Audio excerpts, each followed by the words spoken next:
Hello, everyone. I'm Colleen Vanderzyden, and this is Creating an Inspired Life. Thank you so much for watching and listening. I have a great show planned for you, give you a little something to think about tonight. I'm a registered medium at Lilydale Assembly, and Lilydale is the largest spiritualist community in the world.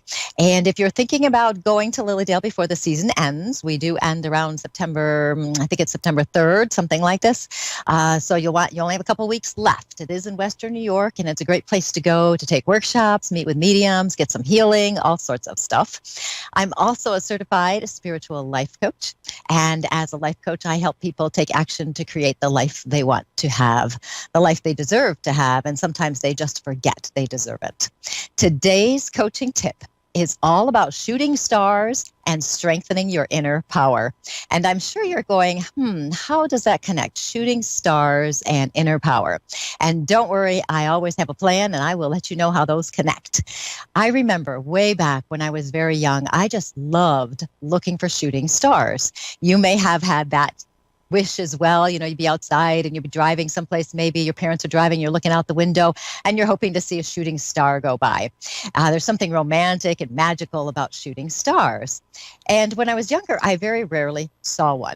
But now we live in a technological time, where they can tell us when we're going to have a meteor shower and which direction to look in and what time is going to be the peak and how many of these shooting stars you'll see in an hour. So we actually have a great advantage now to be able to see them.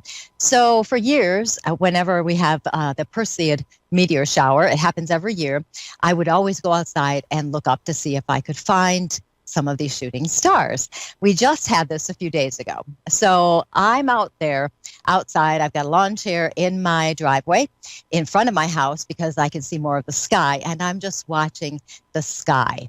And even though I know it's just pieces of a comet burning up on re-entry here into the atmosphere of the Earth, it's still fun to watch and look for them. It's kind of mesmerizing and awe-inspiring. There's just something really cool about them. And what is it that fascinates us about a shooting star? There's something about the discovery of them. You know, as I was staring at the sky the other day, and you try to see the whole sky at once, but you really can't. All of a sudden I would see a flash, to the left, way over a little bit, and I'd look over that way and catch the end of one. And then a few minutes later, there'd be this trail of blazing light right above me, and I would look up there. And it was really fun to lie out there actually, and watch them and go, there's one, oh, there's one, oh, there's one. And they're very beautiful to me. The interesting thing, and here's how it connects, is because if you're out there and I'm out there looking for a shooting star, I'm focused on a shooting star. I'm focused on something other than the problems in my life. As I was watching these stars go by, I wasn't thinking about issues. I wasn't thinking about what I had to do the next day. I was only focused on the next shooting star. It was a little bit of a meditative state. I was totally focused on being aware of the sky above me. And when we're looking for shooting stars, we do let go of our concerns. We're living in the present. And what happens is we're reclaiming our natural state of joy, just like a child would be. If a child sees a shooting star, they're going to get pretty excited about it. And we should be the same way as adults. We should still get excited about this. And in that moment of discovering a shooting star, what's happening is we're actually connecting to something bigger than ourselves, something greater than our lives that we have right now. We're connected to the universe, literally, and we're connected to the universal energy, this energy that goes through everything and encompasses every part of life. We're connected to something bigger than our limited human view of life, and it can feel very magical. And how many times do people make a wish on a shooting star? You hear the phrase, make a wish on a shooting star.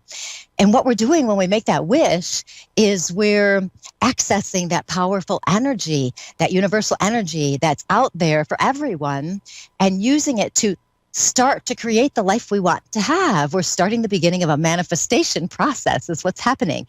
We're touching into that energy. And as we do that, we release our human limitations, the things that get in our ways, and we start to believe in magic again, just like a child. We start to feel empowered. And our inner power, we all have this inner power, is directly connected to the big universal energy. And that's what's happening with shooting stars. our awareness is increasing. We're paying attention to what's going on right then and there. We're in the present moment rather than our problems. We're not getting stuck in stuff. And we're reclaiming that joy and magic that we deserve and we actually have access to at all times. Now, you don't have to wait for the next meteor shower to remind yourself of this powerful connection. You can create this, the same exact thing that I was experiencing with the shooting stars. You can create it with 3 simple steps. And just like with a shooting star, the first step is to be still. If you're driving in your car, and you're actually driving, you can't be looking up at the sky. If you're in bed, obviously you're not going to see it either. You have to be still. And in that stillness, what happens is your mind will relax. It's kind of like meditating. It can be meditative. It could be as simple as going to the ocean and listening to the waves or watching the waves.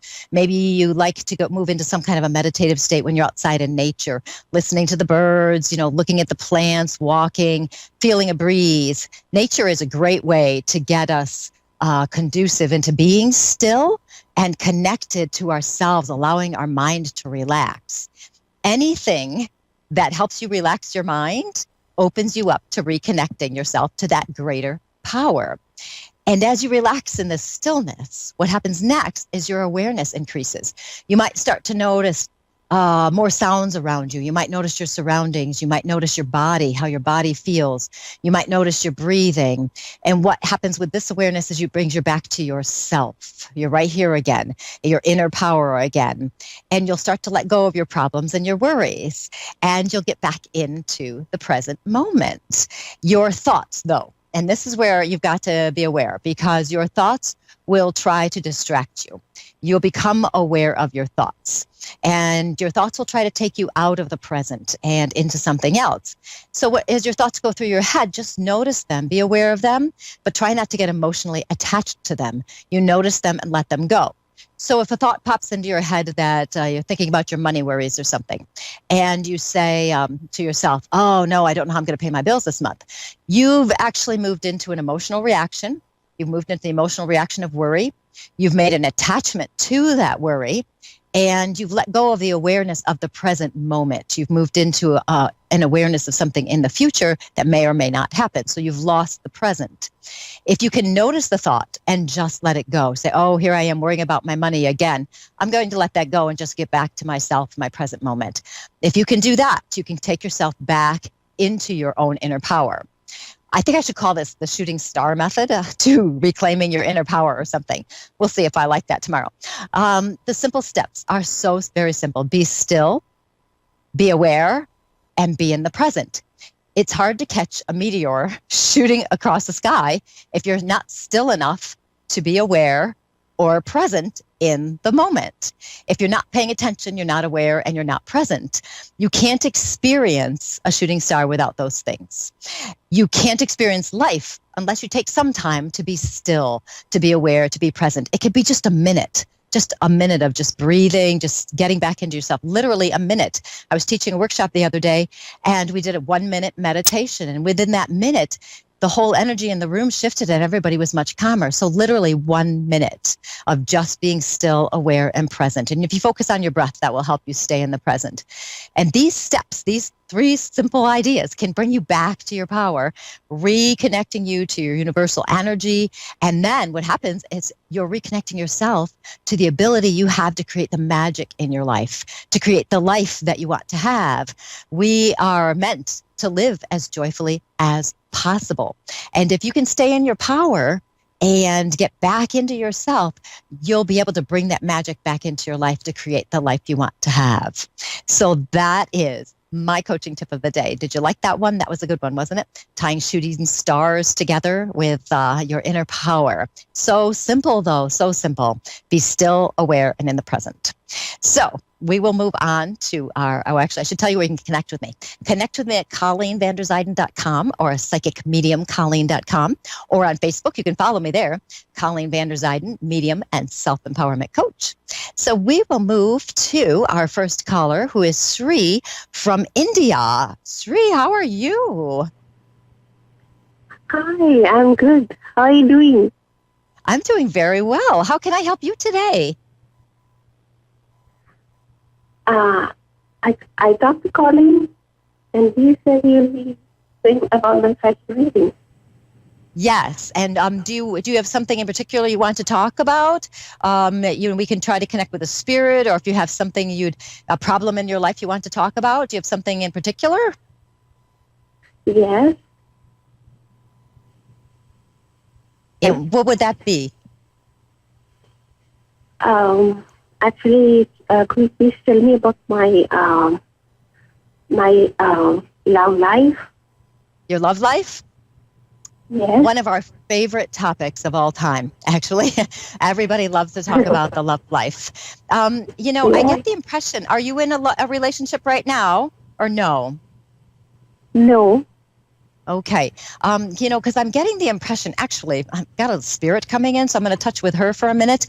I have a woman who's touching in right now and wants to talk about the love life kind of situation.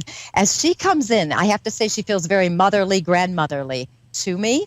And I get the feeling of her actually acknowledging, instead of looking for somebody for a love life, but what you've actually created in your own life and the things you've been doing. She gives me the impression that you're a little bit more independent than maybe some people around you. Do you like to be independent and do whatever you really want to do? Yes, Yeah. of course. Okay, because there's an acknowledgement of that. And she gives me the impression, too, that you're very capable, of course, of taking care of yourself and all of those things. Would there be someone, I do feel someone around you who is interested in you.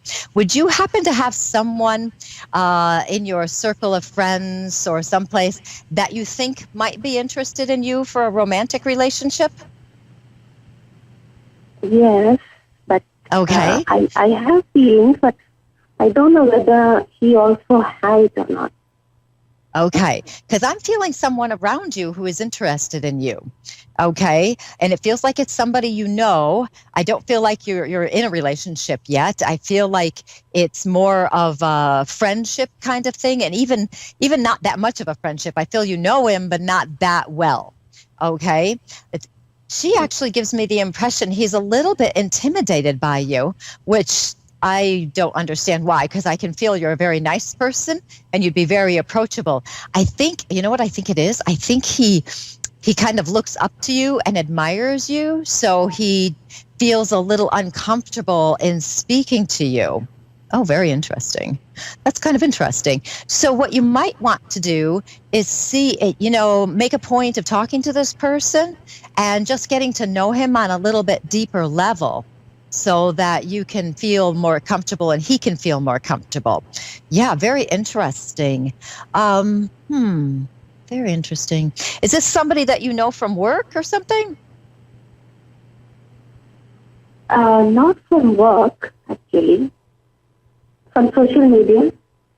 Okay, because I don't feel like you see the person all that much in terms of more sociable kind of things, that kind of thing.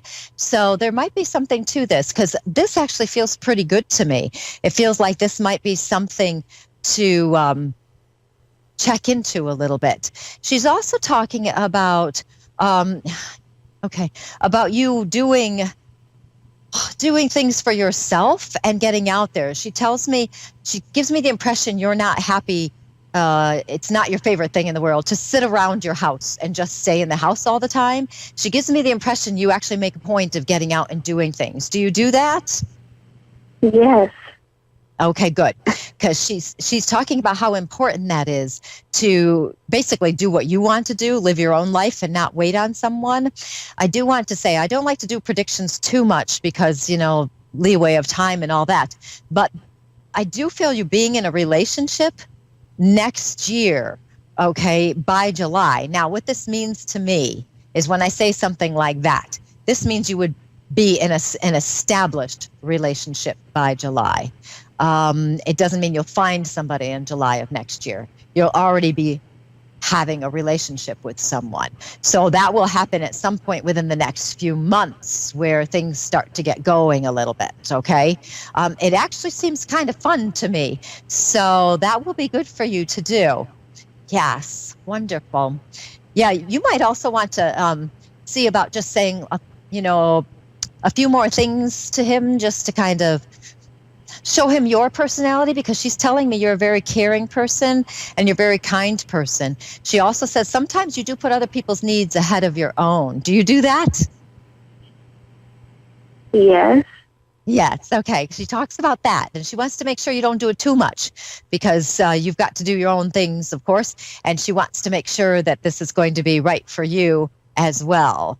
So it looks like you've got a little bit of homework you have to do, where you're going to have to connect with this person and make it a little bit, I don't know, a little more forward maybe, so that he knows that you're interested. And then once you get to know him better, then you can decide if this is the person you do want to pursue. So, Okay. yes, thank you. So, Sri, thank you so much for calling. It was so Okay, nice talking with you. You're you very very much. welcome. Have a good day. And it's always, yeah, you're welcome. It's always so interesting to see who we talk to from all over the world, because here at A1R, people call from all over the world. We get people from Australia, New Zealand, Scotland, England, and it's so wonderful that we have this technology, not also to find shooting stars, but to be able to connect with people from all over the world. It's very cool. And we will move on to our next caller, who is SB from Texas. How are you today? I'm wonderful, thank you. How are you? I'm doing very well. How can I help you today? I have a question about a current relationship that I'm in. Can you tell me anything about what's going on with this relationship or where it may be headed? Okay. Do you have some questions about that relationship? I have several questions about this relationship. Yeah, usually, you don't need to be psychic to know that, right? If somebody asks about a relationship, there's usually two things. One, they have some questions. They're getting some feelings of things not being quite like they thought. And two, it's usually, oh, I really hope this is going to work out. Please tell me it's going to work out. But usually there's a little question there too. So relationships are wild, because I feel some questions with you. I'm getting a little bit of an impression, and I hope I'm wrong on this, that your gut, your inner self is kind of throwing up some little warning signs. Are you getting some little warning flags going? I'm getting a lot of warning flags. I was hoping I was wrong, because I don't mind being wrong on that. Let me tell you, because I'm feeling the warning flags, and it seems, I don't want to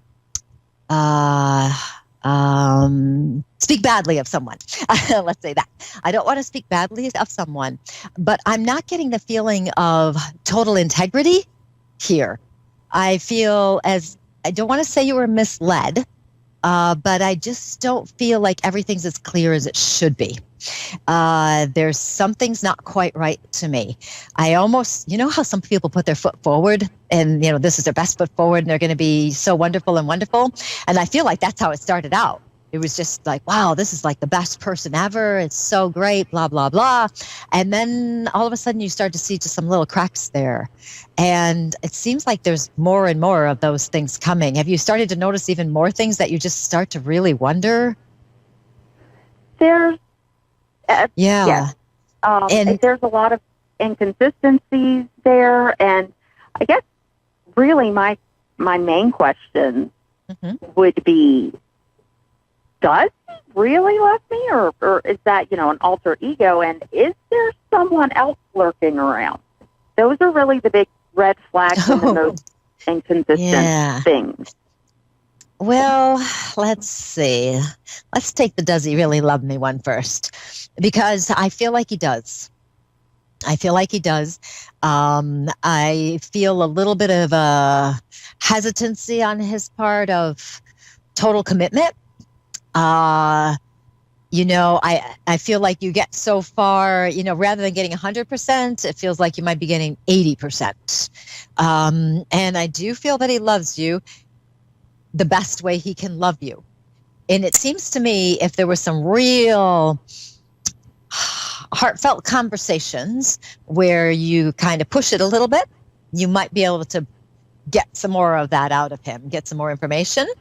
There's something with that hesitancy, though, that makes me a little leery. I just kind of go, I'm not so sure. I don't know if he's just not ready to be, 100% totally committed, or if it's something else, So going one piece at a time here. It is an interesting feel.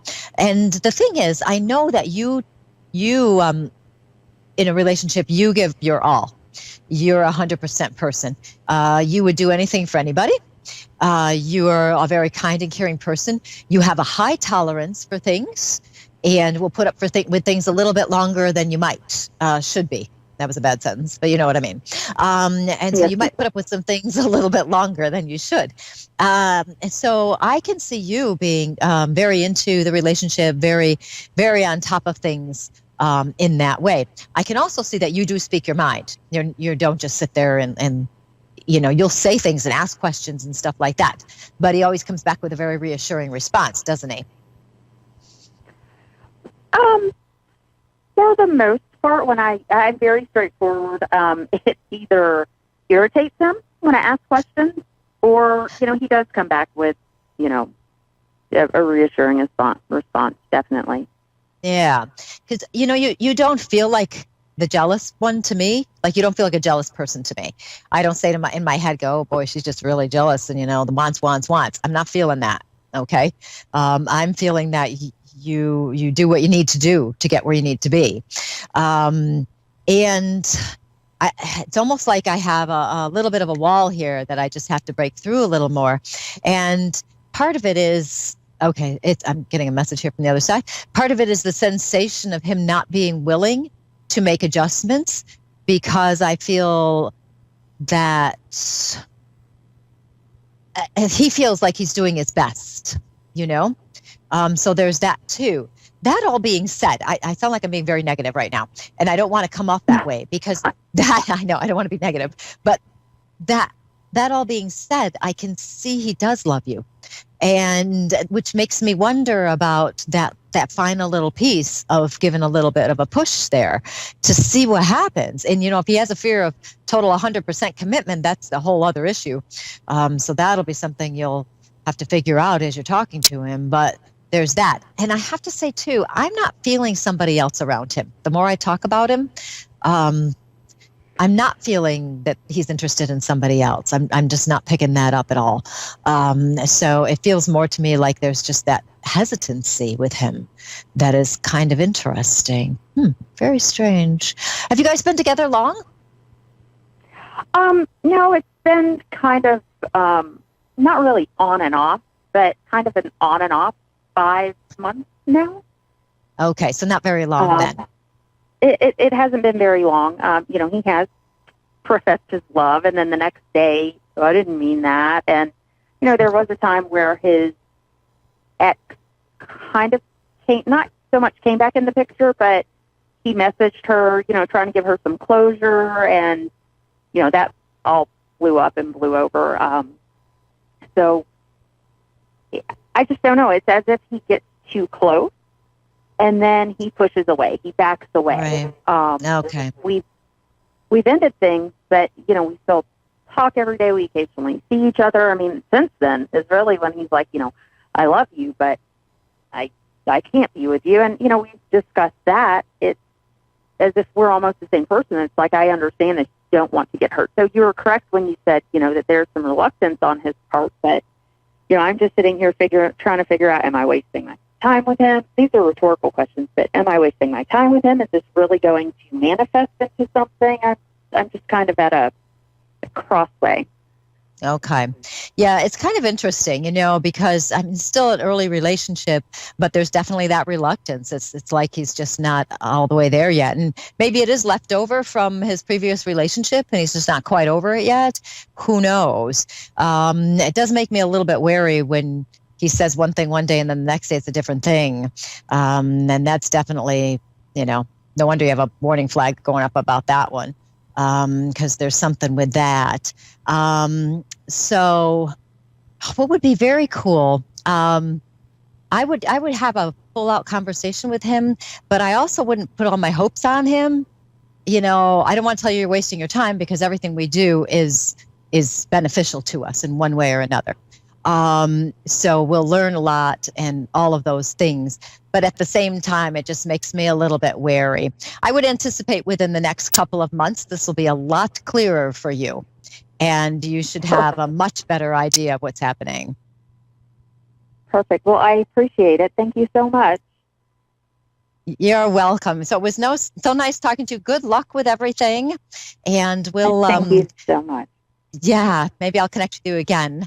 Yeah. So thank you so much for calling. So that was SB from Texas. And I may be having some audio or visual problems here with my connection. Who knows what's going on? But that's okay. We'll just handle it as we always do. So it is always so interesting when we're in a relationship, isn't it? Because we just never know what's really going on, what's true sometimes, and we get our hopes up. And sometimes it's hard to see the facts. I was reading something the other day, and it talked about somebody basing their relationship on hope rather than the actual facts. So that's something to think about sometimes too. And life can be very tricky sometimes. We get all sorts of things happening and we just don't even know what to do and where to go. So let's see. So today, we talked about my shooting stars. Okay, good. We talked about the shooting stars, and just remember that because it's so very simple. If you're like most people in the world, you love shooting stars. There's just something magical about them. So just remember to be still, be aware, and stay in the present. And literally, I do believe this can solve pretty much every single problem we have in our lives. If we can just take that moment to be still, get back inside ourselves and be aware of what we're really feeling and not get too stuck up in the emotions of things, but stay with the facts sometimes. Like SB was talking about her situation, we got to stay with the facts. So those are some things you can do. So I do want to thank you so much for watching and listening. I'm Colleen Vanderzyden, and this was Creating an Inspired Life. And you can find me at psychicmediumcolleen.com or on Facebook. Colleen Vanderzyden, medium and self-empowerment coach. And I will talk to you next week. You have a good week. Goodbye.